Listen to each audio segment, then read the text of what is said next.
Welcome to History and Politics with Dr. Brovkin. Today, on Sunday, as on every Sunday, I continue with my series of presentations on Russian-Soviet history. This is episode 3.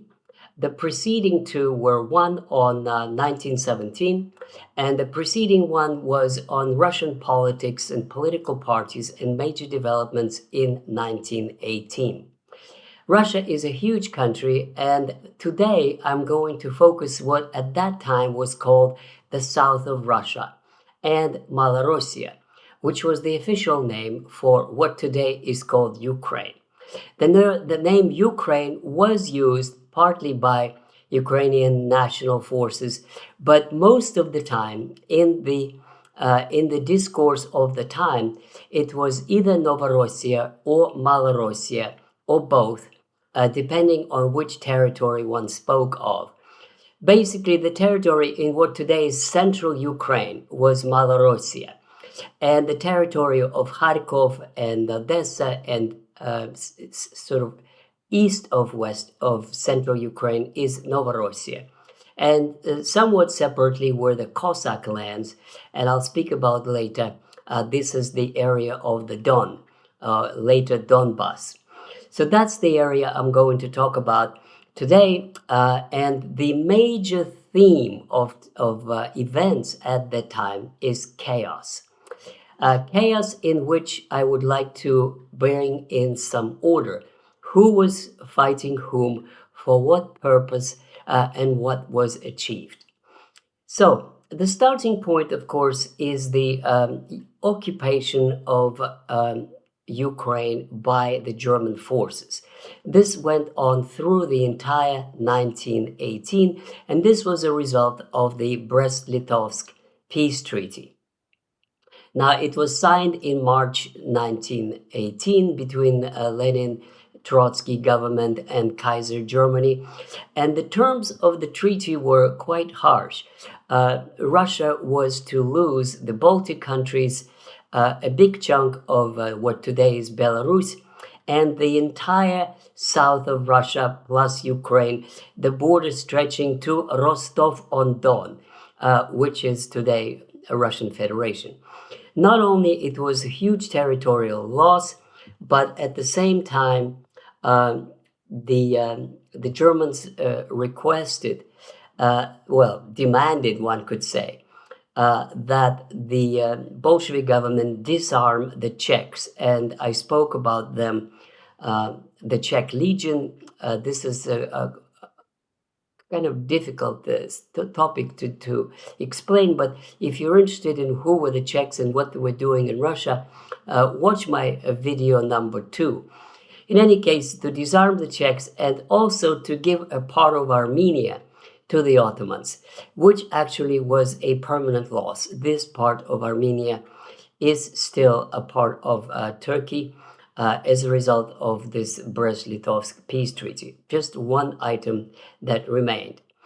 In any case, the regime that the Germans established in Ukraine was led by their puppet regime by Hetman Skoropadsky. Skoropadsky was a Tsarist general. He had nothing to do with Ukrainian nationalists, and he spoke very warmly about the Tsar and about the good old times. But for the moment, he decided to serve the purposes of Germany. So Ukraine in 1918 is a typical satellite state of the Gross Deutschland, and its purpose was to provide it with necessary material, especially food supply, for the German army. Now, the situation was coming to a very important crisis in July 1918. I spoke about that in the previous video when the someone, presumably left SRs, but it's not for sure, murdered German ambassador to Soviet Russia, Count Mirbach. Now, as a result of that, The Russians did not resume, the Soviets didn't resume the war with Germany because this is what their opponents wanted, the Socialist Revolutionaries and the Czech Legion. Instead, they decided to concede some more. And this was a very interesting episode when the next ambassador, Mr. Helfferich, came to Moscow in July 1918. And I was fortunate enough to find a rare manuscript of Mr. Helfferich describing the situation in Moscow as he arrived in July 1918. He basically said that the Russians fear that what the Germans were going to do is to the same thing as in Ukraine, replace their regime with a dictatorship serving Germany. That the Bolsheviks have played their role, now they're useless, and they were preparing a coup d'etat. Now, this is not, of course, officially confirmed, but at least this is something that was in the air and people were discussing. And what is for certain is that the Bolsheviks prepared for themselves foreign passports to flee Russia just in case their regime collapsed. Moreover, what I discovered in a separate research is that the Cheka chief and the close associate of Lenin, Mr. Dzerzhinsky, went to Switzerland incognito with a whole lot of money, which they probably stole from the Tsar, and deposited in some secret accounts in Swiss banks, so that if indeed they had to flee Russia, they would have some financial means to go on. Nevertheless, all that ended spectacularly well for the Bolsheviks on the 11th of November 1918. Germany surrendered and World War I was over. And that opened enormous possibilities for the Germans, for the Bolsheviks. They were so happy. They were making all kinds of plans because in December 1918, the German troops withdrew from Ukraine and south of Russia. So that created a political chaos and political vacuum. And it created all kinds of various claimants for power that contested it in various kinds of fights with one another and between each other and so on. And what I'll do now is go one by one about political and physical forces and armies and armed groups in the south of Russia and in Ukraine. And I make a difference between these two because they were different then.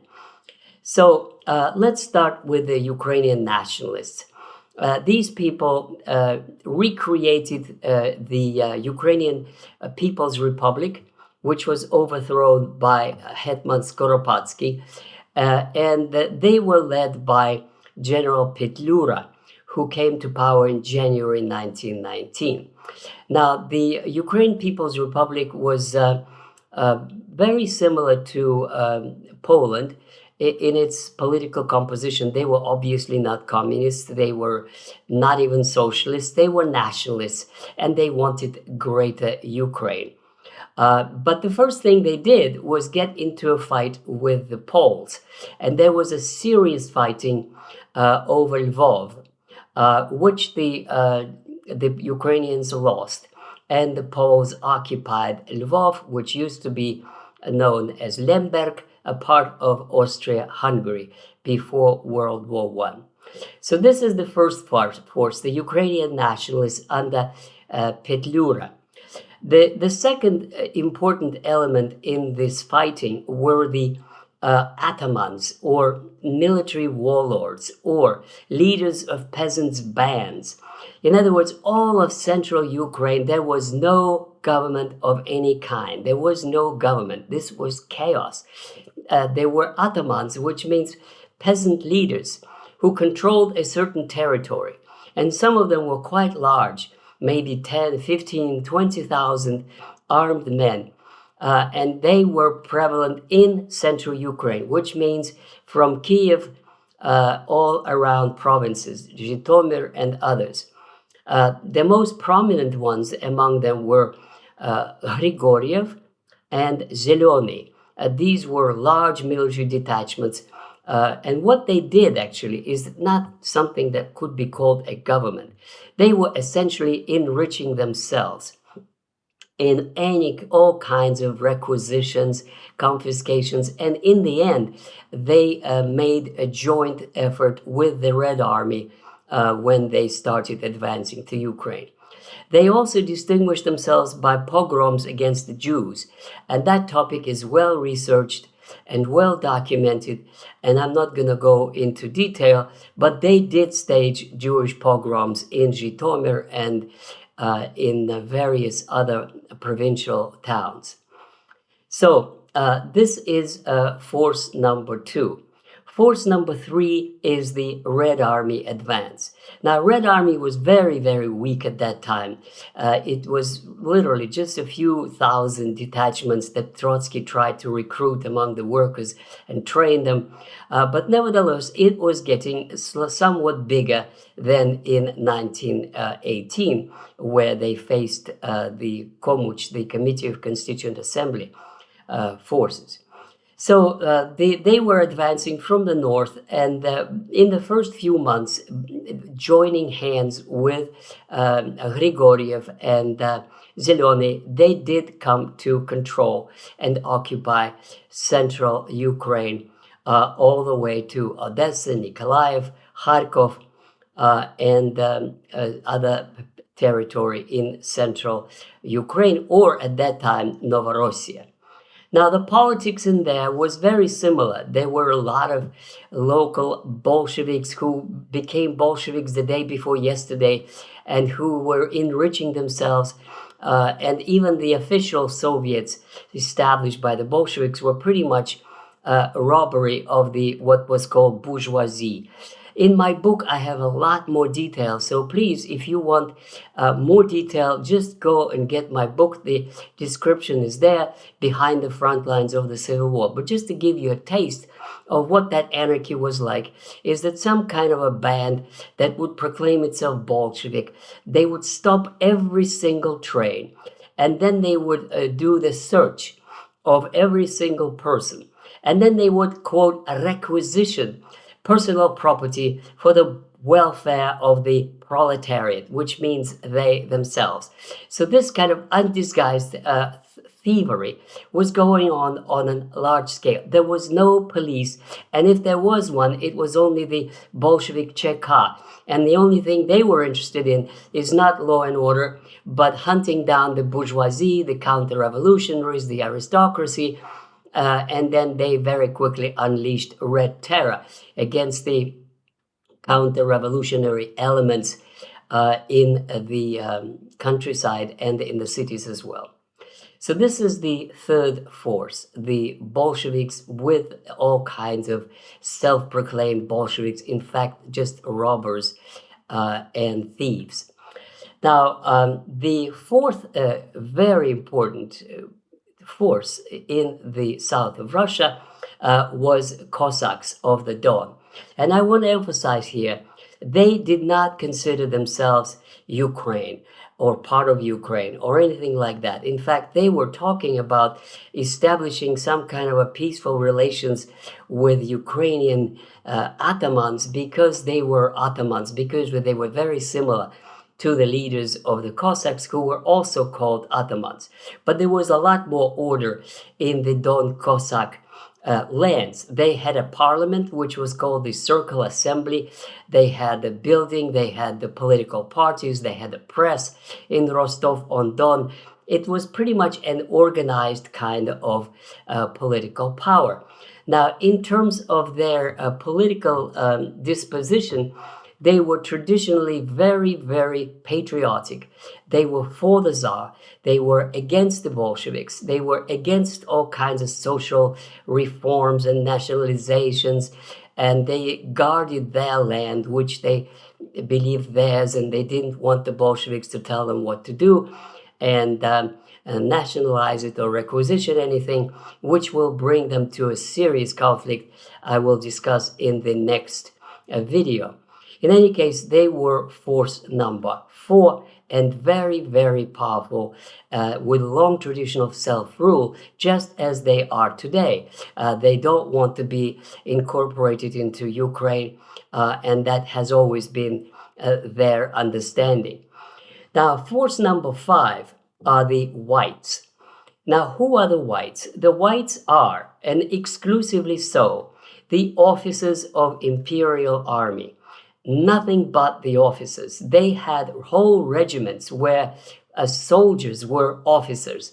There were a lot of officers. It was a 10 million army in 1917. So there were a lot of officers who did not and could not accept a Bolshevik government. Their slogans were for the Tsar, for Russia, united and indivisible. So that means they were against any kind of secessionists and any kind of nationalists, which means that put them against the Bolsheviks, potentially against the Cossacks, against the itinerant Ukrainian bands, and of course against the Petlura Ukrainian nationalists. So they were on their own. And in that time, in January 1919, they were very, very weak. They were nothing but several regiments hiding in the mountains of North Caucasus, not able to launch any serious operation at all, even against the city like Rostov-on-Don. So they are more like a potential force which will grow, and I will explain why, but they were absolutely insignificant but still potentially present force. And finally, there's force number 6, and that is the British and the French Expeditionary Force.